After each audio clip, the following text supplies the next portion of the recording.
लेखक का उद्देश्य स्वराज्य की नींव रखने में स्त्रियों की भूमिका को दिखाना है। सचमुच इस एकांकी के पात्र स्वराज्य की नींव के पत्थर है। भारतवासियों में स्वराज्य के प्रति चेतना जगाने में इनके योगदान को हम भूल नहीं सकते। अब हम पाठ के बारे में देखें कि लक्ष्मीबाई है, उसने 2-3 युद्ध किए हैं, तो उसमें वह हार चुकी थी। अब झांसी अंग्रेज लेने के लिए तल पापड़ हो गए थे, तो लक्ष्मीबाई है उसके सामने लड़ने के लिए तैयार है, लेकिन वह निराश क्यों हो जाती है कि उसके जो साथी है वह उसका साथ नहीं देते हैं, इसलिए वह निराश हो गई है। कि रानी लक्ष्मीबाई यह देखकर निराश है कि झांसी, कालपी और ग्वालियर स्वतंत्रता सेनानियों के हाथ से निकल गए हैं। केवल ग्वालियर का किला उनके अधिकार में रहा है।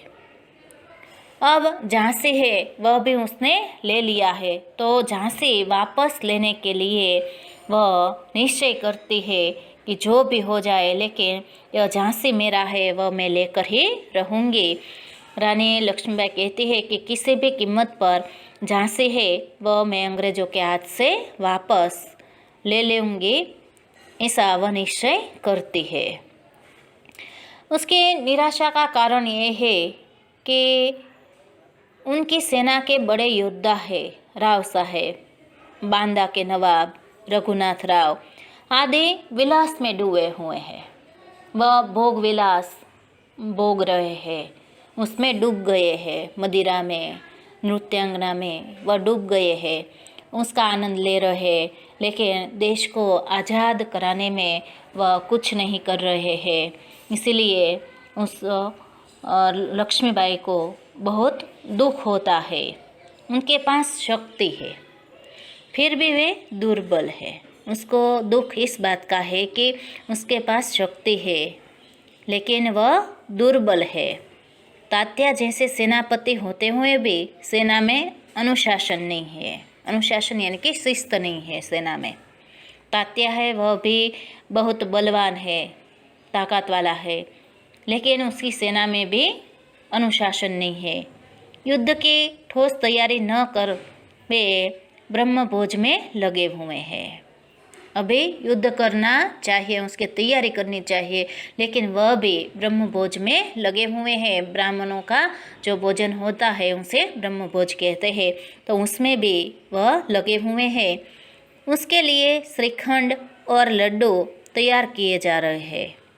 ग्वालियर जैसा दृढ़ किला उनके हाथ में है, फिर भी वे कुछ नहीं कर रहे हैं। ग्वालियर है वह उसके जो सेना है, उसकी सेना है वह बहुत अच्छी है, उसका किला दृढ़ है, तो अब वह तो उसके हाथ में है, तो वह लड़कर जो अपने राज्य गंवा चुके हैं तो उसे वह फिर से वापस ले सकते हैं। लेकिन वह सब विलास में डूबे हुए हैं, आनंद प्रमोद कर रहे हैं और युद्ध की कोई तैयारी नहीं कर रहे हैं। उसमें ताकत तो बहुत थी। विद्यार्थी मित्रों, अहींया तमने एक बात कही दઉં કે તમે બધા સામાજિક જ્ઞાનમાં તો ભણ્યા જ હશો, છતાં પણ અહીંયા એક વાત મૂકવી બહુ અગત્યની છે કે આપણા દેશની પ્રજા છે એ જ્યારે પૂરેપૂરા બધા લોકો જાગૃત બને છે અને બધાય નિર્ણય કરે છે કે આપણા દેશને હવે આઝાદી અપાવી જ છે. અંગ્રેજો તો આપણી સામે બહુ ઓછા હતા, આપણી દેશની પ્રજા તો ઘણી બધી હતી, તો આટલી બધી પ્રજા થઈને હું આટલા અંગ્રેજોને ન હરાવી શકે, પણ ત્યારે લોકોમાં જાગૃતતા નહોતી અને બધામાં પછી જાગૃતતા આવે છે. ત્યારે અંગ્રેજોએ આ ભારત છોડવું પડ્યું. ત્યારે એને અંગ્રેજોને એમ થઈ ગયું કે હવે આ ભારતની પ્રજામાં એકતા આવી છે અને એ એકતાનું બળ છે એ ખૂબ વધારે હોય છે, એટલે હવે આપણે આની સામે જીતી શકશું નહીં. ત્યારે એણે ભારત છોડ્યું. એટલે એકતામાં શક્તિ હોય છે, તાકાત હોય છે. જો એક બે વ્યક્તિ છે એ લડે તો ન લડાઈ લડી શકે, પણ આટલા બધા આપણે ભારતીયો હતા એ બધાએ નક્કી કર્યું કે આપણે હવે લડવું જ છે, અને ત્યારે કે એ લોકો આપણી સામે ઝૂકી ગયા અને આપણા દેશને आज़ादी अपावी. अब हम पाठ को आगे देखें कि उसकी दो सखियाँ है, व जूही और मुंदर वह दोनों रानी को साथ देने के लिए तैयार है। जूही सेनापति तात्या को चाहती है और मुंदर रघुनाथ राव को। जूही है वह अच्छी नर्तकी है, पर वह विलासियों के मनोरंजन के लिए नाचना नहीं चाहती। यानी कि जूही है वह बहुत अच्छा नृत्य करती थी, वह अच्छी नर्तकी थी, लेकिन वह कहती है कि विलासिता के लिए मैं अपना मनोरंजन नहीं दूंगी। स्वराज्य के लिए वह अपने प्रेम को भी ठोकर मार सकती है। मुंदर भी युद्ध में रानी लक्ष्मीबाई के साथ ही रहना चाहती है। ये दोनों है वह भी बहुत ताकतवान है, वीरांगना है दोनों, तो वह भी दोनों लक्ष्मीबाई को साथ देती है। उसे भी प्रेम से अधिक स्वराज्य प्यारा है। यह दोनों है वह जो दोनों को चाहती है, तो वह कहती है कि हम स्वराज्य के लिए उसके प्रेम को भी छोड़ सकते हैं। युद्ध में जूही है वह तोपखाना संभालने के लिए जिम्मेदारी लेती है कि मैं तोपखाना संभालूंगी, तो इसकी जिम्मेदारी वह लेती है। अब आगे देखें कि रघुनाथ राव रानी को मुरार में जनरल रोज की सेना द्वारा पेशवा की हार का समाचार देता है। सुनकर रानी कहती है कि वह अच्छा ही हुआ, अब पेशवा की आंखें खुलेंगी। पेशवा है वह अंग्रेज़ों के सामने हार जाता है, तो रानी लक्ष्मीबाई कहती है कि अच्छा ही हुआ कि अब उसकी आँख खुल जाएंगी, यानी कि अब उसको पता चलेगा कि हमें भी अंग्रेज़ों के सामने लड़ना चाहिए। युद्ध के लिए अब तैयार होने का आदेश रानी लक्ष्मीबाई देते हैं। रानी है वह सेनापति तात्या को युद्ध के लिए कहती है कि सब तैयार हो जाओ। यह कहती है कि जाओ तलवार संभालो, એટલે હવે તમે બધાએ જાઓ અને તલવારને संभालो। नूपुर के झनकार के स्थान पर तोपों का गर्जन होने दो। એટલે કે અત્યાર સુધી તમે આ બધા ભોગ વિલાસમાં પીડ્યા હતા, આનંદ વિલાસ કરતા હતા, પણ હવે એ બધું છોડી દો અને તમે બધાએ હવે યુદ્ધની તૈયારીમાં લાગી જાઓ અને તમે બધાએ હવે યુદ્ધની તૈયારી કરો એમ। रानी लक्ष्मीबाई कहती है कि बाबा गंगादास ने उसे कहा था कि केवल सेवा, तपस्या और बलिदान से ही स्वराज्य मिल सकता है। ऐसा नहीं है। स्वराज्य प्राप्ति से भी अधिक महत्वपूर्ण है स्वराज्य की स्थापना के लिए भूमि तैयार करना। એટલે કે સેવા, તપસ્યા, બલિદાન કરીએ તો માત્ર એનાથી જેમ કે स्वराज्य न मળી જાય, પણ स्वराज्य प्राप्ति માટે પહેલાં તો स्वराज्य प्राप्ति માટેની સ્થાપના કરવી પડે, એટલે કે स्वराज्य આપણને પાછું મળે એ માટેની આપણે શરૂઆત કરવી જોઈએ। तो स्वराज्य की स्थापना के लिए भूमि तैयार करना और स्वराज्य की नींव का पत्थर बनना। स्वराज्य की नींव का पत्थर बनना, हम कहते हैं ना कि इमारत अच्छी बनी है तो उसका जो बाहरी रूप है वह हमें दिखाई देता है, लेकिन उसकी जो नींव है, नींव का पत्थर है, वह हमें दिखाई नहीं देता।